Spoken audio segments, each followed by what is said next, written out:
नमस्कार दोस्तों, स्वागत है आपका हमारे चैनल में। दोस्तों, कल माननीय सर्वोच्च न्यायालय में जस्टिस दीपांकर दत्ता के सामने एक बार पुनः टेट के मामले पर सुनवाई होने वाली है। इसके बारे में हम बात करेंगे।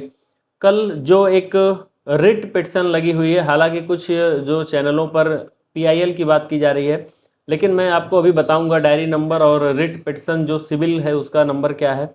हम बात करने वाले हैं कि आखिर में इस मामले को कौन दायर किया है और इसमें कल किन किन बिंदुओं पर विचार किया जाएगा। क्या इस मामले को भी टेट के जो रिव्यू है उसके साथ सुना जाएगा या फिर इसको अलग सुना जाएगा, इन सभी चीज़ों के बारे में बात करेंगे।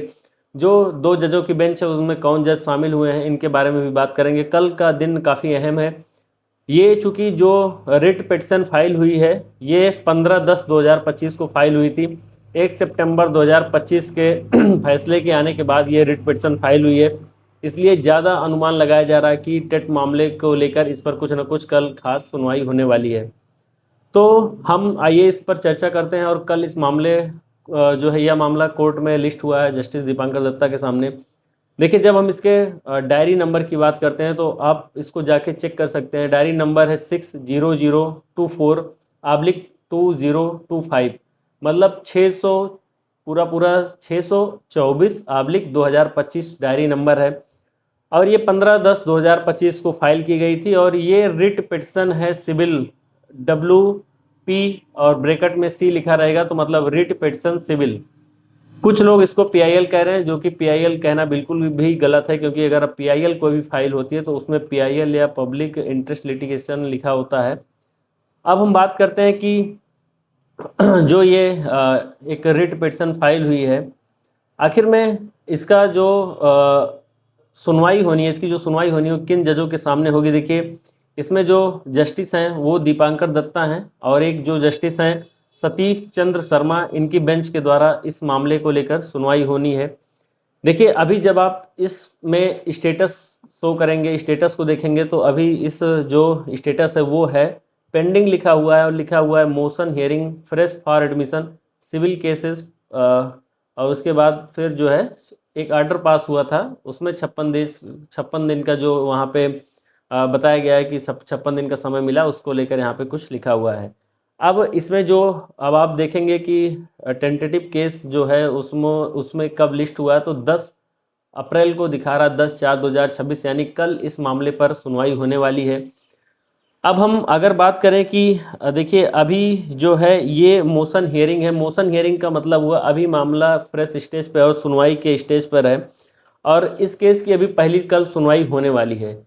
अब कोर्ट तय करेगा कि आगे इस मामले पर सुनवाई होगी या इस मामले पर सुनवाई नहीं होगी, या इस मामले पर सुनवाई किसी और केस को मर्ज करते हुए, क्लब अप करते हुए सुनवाई की जानी है।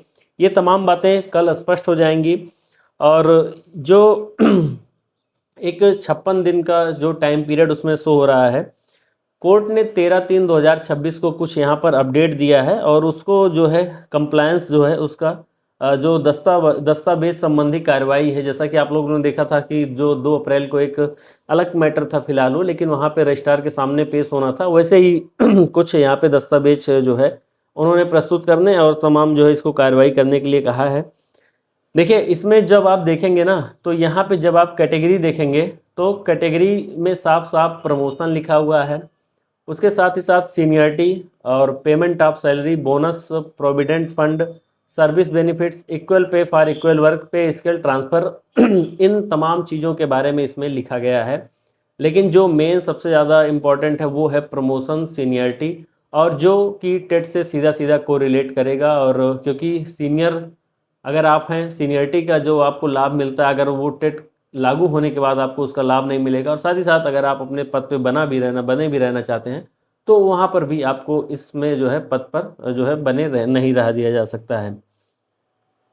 अब देखिए, अब जो कल इस पर निर्णय आने वाला है उसको लेकर हम बात करें कि देखिए, इसमें कुछ जो पार्टीज थी वो अपने केस को विड्रा करना चाहती थी, जिसको लेकर यहाँ पर जो कोर्ट है उसने 13 तारीख को वहाँ पर उनको बोल दिया कि आप जो है अपना केस वापस कर सकते हैं, उसकी इजाज़त दे दी। अब इसमें 8 हफ्ते का समय दिया गया है और साथ ही साथ डिफेक्ट्स भी इसका बहुत जल्द ही दूर हुआ है। मैंने केस को चेक किया तो उसका डिफेक्ट जो है आई थिंक एक सप्ताह या 2 सप्ताह पहले ही, मतलब कि 13 तारीख के आसपास जो है इसमें जो है केस का जो डिफेक्ट है वो फिलहाल दूर हुआ है। अब जो कुल बात का एक सार है कि इसमें क्या कल कुछ होने वाला है, इसको लेकर मैं आपको बता दूं कि ये जो मामला है बिल्कुल, अब जितने भी इस समय टीचर्स के मामले आप देख रहे हैं जो 1 सितंबर 2025 के बाद जो मामले इस समय दायर किए गए हैं, वो सीधा सीधा टेट को लेकर वहाँ पर वो को रिलेट कर रहे हैं। तो जो सेम जज के लिए पहले ये बेंच, पहले ये किसी और के सामने था, बाद में उस जब पहली हियरिंग हुई उसके बाद ये जो है इनके पास आ गया, जस्टिस दीपांकर दत्ता की बेंच में। क्योंकि अभी आप देखेंगे जो 69,000 वाला भी मामला है, अन्य जितने भी शिक्षा विभाग संबंधी मामले हैं, सारे मामले अब जस्टिस दीपांकर दत्ता की बेंच के द्वारा ही डिसाइड किए जा रहे हैं। अभी कुछ दिनों पहले जो जजमेंट आया था उनके द्वारा ही भी उस बेंच को लीड किया गया था। तो वही कहने की बात है कि कल जो 10 तारीख को इस मामले पर कुछ न कुछ निर्णय आपको देखने को मिलेगा।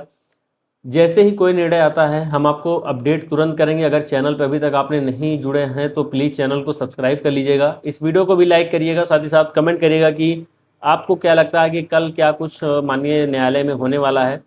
और चूँकि काफ़ी बड़ा मामला है ये, और इस जो ये पिटिशन है इसको जिन्होंने दायर किया था वो हैं Sanjay Mani Tripathi, junior high school teacher हैं ये, पूर्व माध्यमिक एसोसिएशन उत्तर प्रदेश यहाँ पर जो ये हैं, और उसके प्रेसिडेंट हैं। और वर्सेस जो है यूनियन ऑफ इंडिया जो है यहाँ पर हैं, और जो उसमें कुछ और भी पार्टीज़ बनाई गई हैं यहाँ पर। देखिए ये जो आप लोग देख पा रहे होंगे इस समय, ये काफ़ी ज़्यादा, मतलब कि इसमें रिस्पोंडेंट डायरी नंबर तमाम चीज़ें, मतलब लगभग 13/3 को 46 पेजेस के जो है यहाँ पर आदेश जो है पारित हुए, जिसमें से फार पार्टीज़ के रूप में बहुत सारे लोग शामिल हुए। और बाद में ये एक छोटा सा आदेश जो उन्होंने दिया, 8 weeks time granted to cure the defects in the matters. और उसके बाद दिया उन्होंने एक चीज़ और आप लोग ध्यान दीजिएगा, जो आप देख सकते हैं कि डिफेक्ट्स को दूर करने की बात होती है, मैं इसलिए सबसे ज़्यादा इम्पोर्टेंट मानता हूं, क्योंकि अगर आप यहाँ पर देखेंगे तो लिखा हुआ है 8 रेस्ट ऑफ द मैटर्स, उसके बाद लिखा हुआ है 8 weeks time is granted to cure the defects in the matters. उसके बाद लिखा है failing which the matters shall stand dismissed. मतलब अगर आप 8 सप्ताह के भीतर डिफेक्ट्स को दूर नहीं करते हैं तो ये जो केस है वो डिसमिस किया जा सकता है। इसलिए मैं बोलता हूं कि जो डिफेक्ट्स होते हैं उनको जल्द से जल्द दूर कर लेना चाहिए। डिफेक्ट्स चाहे छोटे हों चाहे बड़े हों, डिफेक्ट्स दूर होने के बाद ही आप दिखाई पड़ता है कि कितने ज़्यादा आप सिंसियर हैं अपने केस को लेकर, कितने ज़्यादा आप उत्सुक हैं अपने केस को लेकर, जिससे आपके जीतने के चांसेस जो हैं और ज़्यादा हाई हो जाते हैं।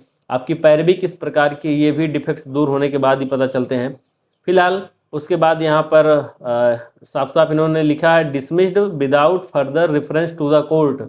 बिना किसी रेफरेंस, कोर्ट के द्वारा बिना कोई रेफरेंस दिए आपके केस को डिसमिस कर दिया जाएगा अगर आपने 56 दिन के भीतर, मतलब 8 सप्ताह 8 वीक्स के भीतर अगर आपने इसमें कुछ जो है डिफेक्ट्स को दूर नहीं किया तो फिलहाल इसके डिफेक्ट्स जो है दूर हो चुके हैं जैसा कि मैंने चेक किया। अब बात करते हैं कि जो ये रिव्यू का मामला है उस पर आखिर में सुनवाई कब तक होगी। देखिए रिव्यू का मामला आज कल 10 तारीख हो जाएगी, आज 9 तारीख है, कल 10, 14 तारीख को त्रिपुरा वाला मामला भी हो सकता है कि सुनवाई में लग जाए। जैसा कि अभी तो डेट उसमें टेंटेटिव डेट दिख रही है, लेकिन जैसे ही कल परसों में हो सकता है कि उसका भी कुछ ना कुछ आदेश निकल आए कि उसकी सुनवाई होगी कि नहीं होगी, उसके बारे में हम आपको अपडेट करेंगे। फिलहाल ये मान के चलिए कि ये अप्रैल का जो महीना है ये काफ़ी ज़्यादा महत्वपूर्ण होने वाला है, क्योंकि इसमें 2-3 केसेज एक साथ मतलब कि कोरिलेट कर रहे हैं, जिसमें सुनवाई के चांसेस काफ़ी अधिक हो गए हैं। तो फिलहाल हम अभी वीडियो में इतना ही रखते हैं और मिलते हैं फिर जो किसी नेक्स्ट वीडियो में किसी और अपडेट के साथ। लेकिन तब तक आप लोग इस ये कल सुनवाई होने वाली है इसको लेकर क्या सोचते हैं, प्लीज़ आप लोग कमेंट जरूर करिएगा, हमें आपके कमेंट का इंतज़ार रहेगा।